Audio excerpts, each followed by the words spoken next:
So, from our last video is nag-update tayo ng ating email and contact number para sa ating ORUS, and after na ma-update ay pwede na tayo makapag-register sa website.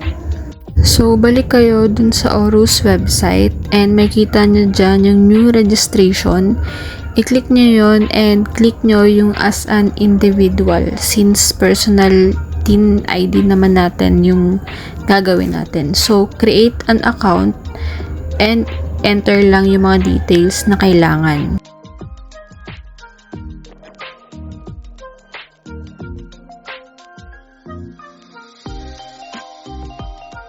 After nyo malagay yung details, click nyo lang yung register and mag-send sila ng email dun sa email na in-update natin.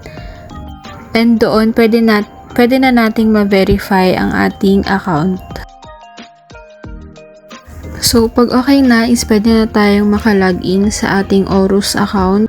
So, dito lagay nyo lang yung email na in-update nyo and yung password na ginawa nyo. So, pag nakalogin na kayo, is makita nyo yung get your digital TIN ID and sa baba nun, andun pa yung mga kailangan or yung mga steps na gagawin natin. Pero wala naman nang masyadong gagawin. So, view your digital TIN ID and makita na natin yung sample or yung itsura ng ating digital TIN ID. So, ganyan. And add photo. So, dun sa picture is kailangan white background and latest picture nyo na nakaharap and maayos yung pagkakuha nyo sa inyong picture or sa ilalagay nyo picture. So, after nyo malagay yung picture is click nyo yung generate digital TIN ID. So, dito sa experience ko is pag-click ko ng generate digital TIN ID is walang nangyayari. So, ganyan, mag-loading lang siya and then mawawala yung window na yan and then walang mangyayari.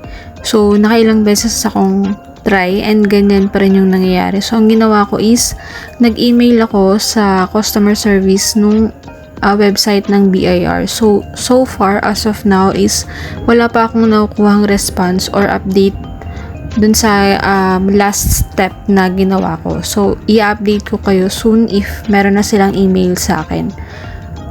But as of now is ayan pa lang yung nangyayari sa aking ORUS registration and sa aking digital TIN ID.